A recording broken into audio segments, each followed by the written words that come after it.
The following program discusses content that may be sensitive to some audiences. Viewer discretion is advised.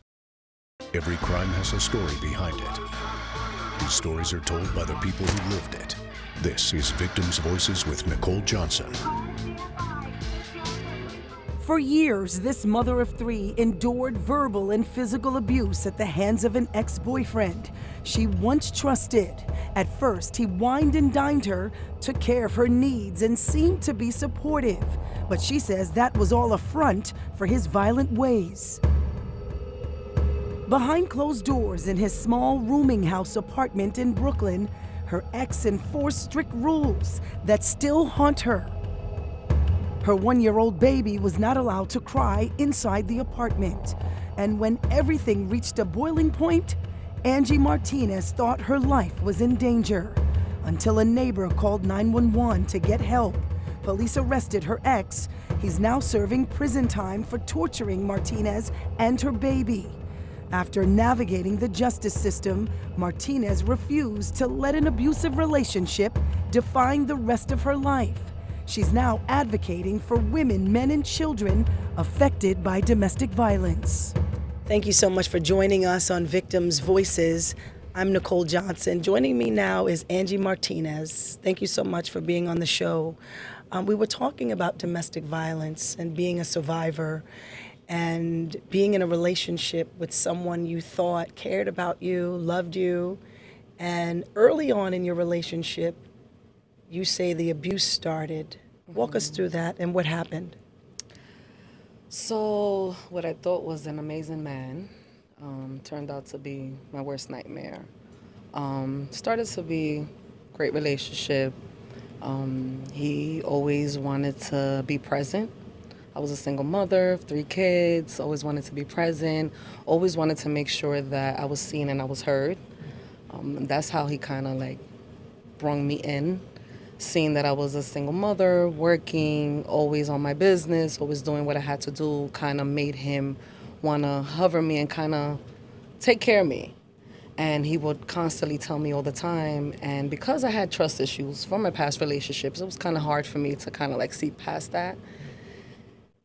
And from one day to another, I kind of let my guards down, believing in his words, trusting. So you didn't see any warning signs, or did you? I did.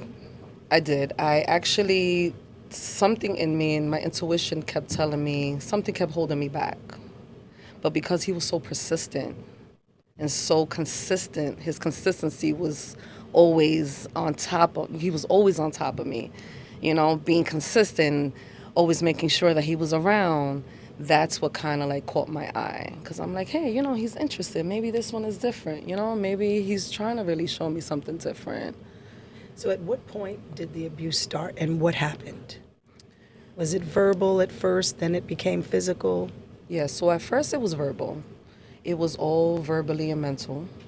He would basically kind of try to convince me that he can actually help me and that he can provide for me and that he can be that man for me and that I hadn't have to work so hard to actually live a comfortable life. So with him showing me, not only telling me, he was actually showing me, he was giving me money, there was times where he would tell me, don't go to work, I got you, like, don't worry about it because I know you work hard and, it's hard for you to be out there working.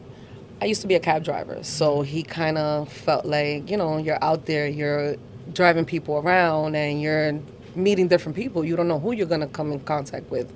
So he kind of felt like he had to protect me. And I didn't see that in a different light. I saw it as in, he's just trying to protect me. He cares for me.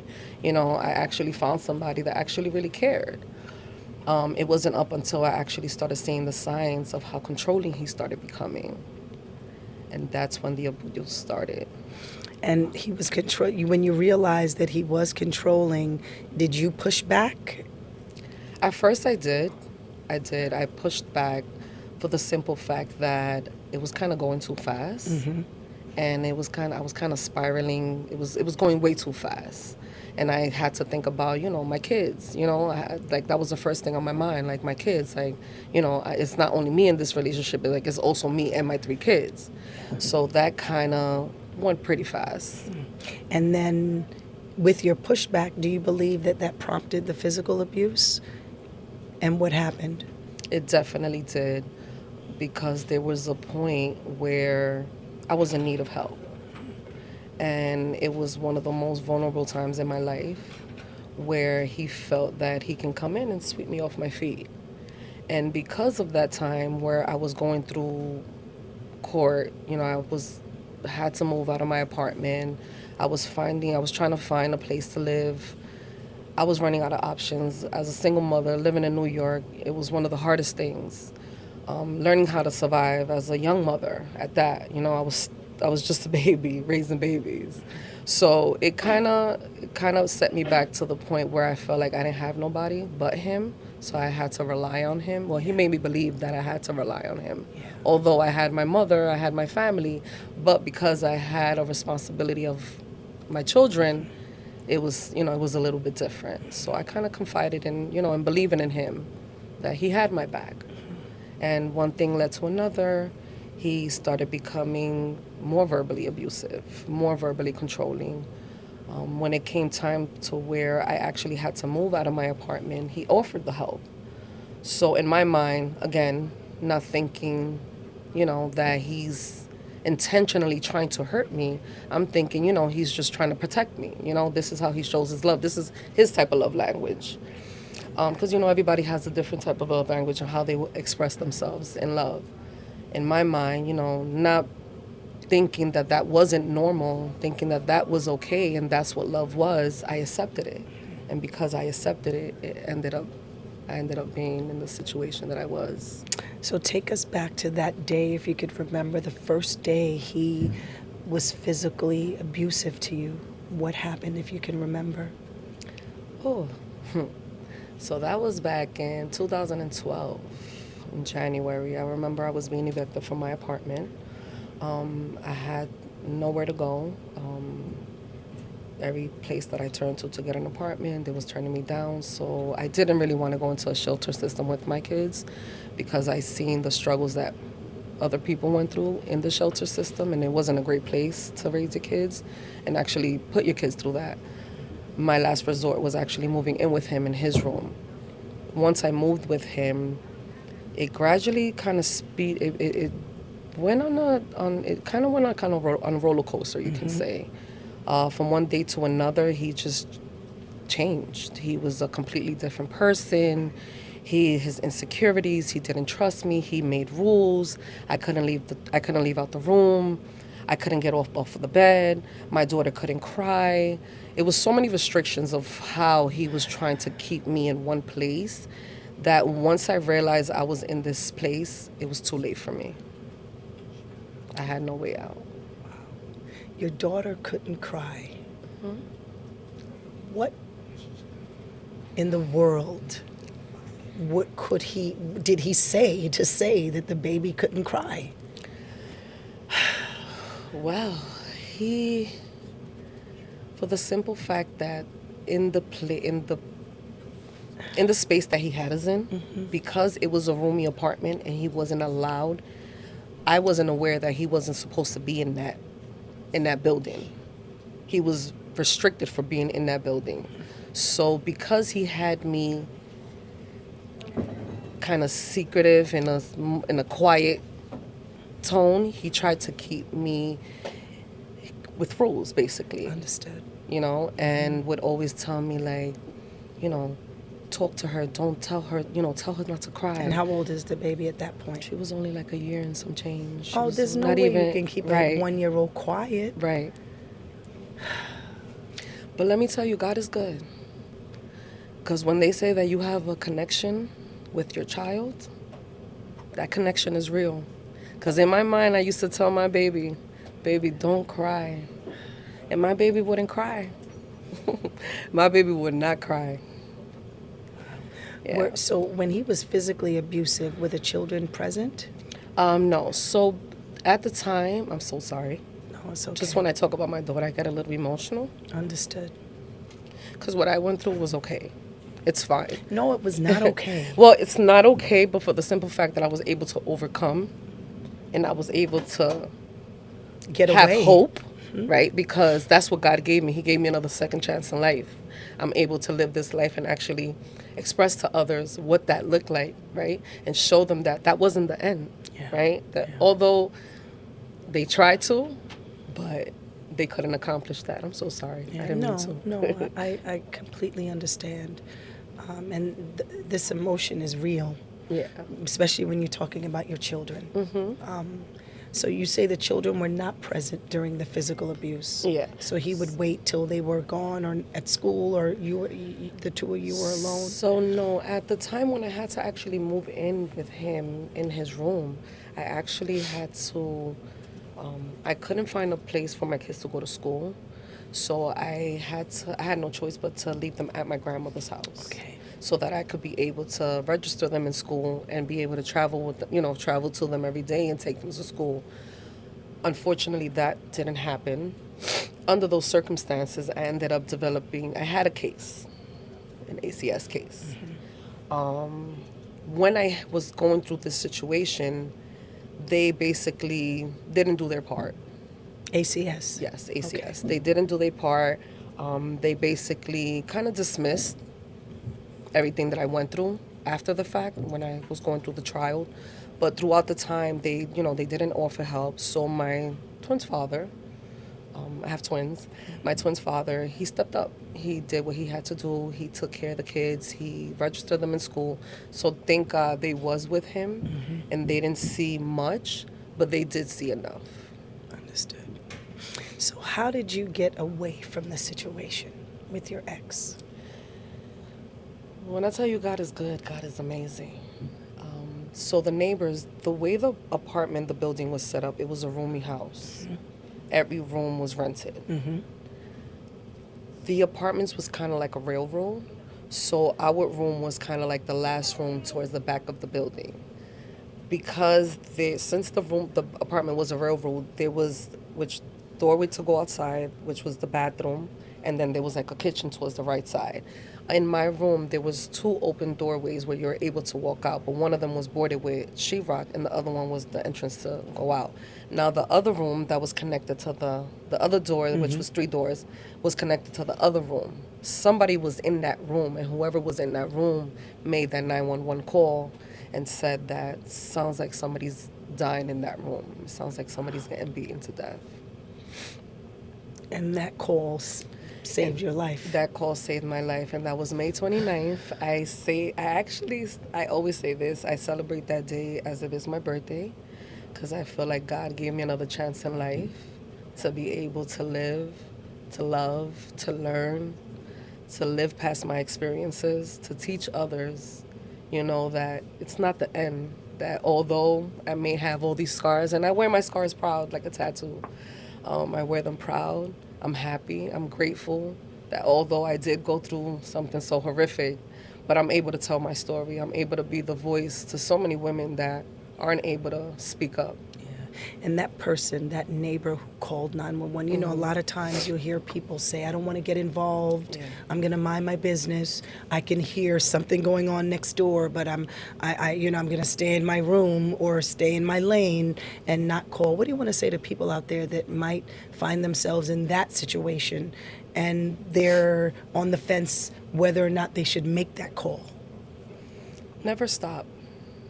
Give people that chance. Help them.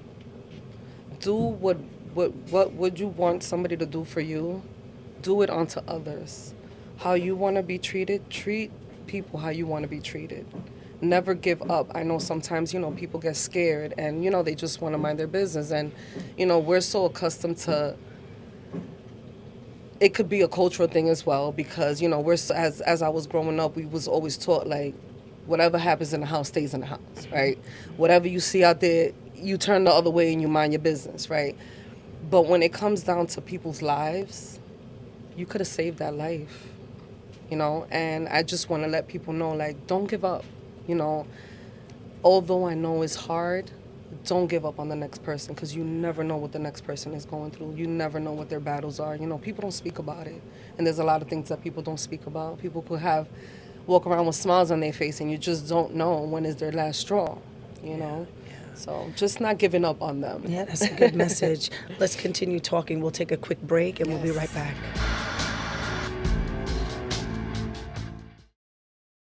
We now return to Victims' Voices with Nicole Johnson. All right, Angie, we're back. What gave you that strength and that clarity after the abuse to continue on and becoming an advocate for other women and children? I can't express it more. God, number one, first and foremost. The amazing support team that I had, well, that I still have. I had such an amazing support team when it came down to the precinct, when it came down to the Brooklyn DA's office, when it came down to having resources. I actually had people that cared and actually took my case personal. I feel like my story kind of hit home for a lot of people.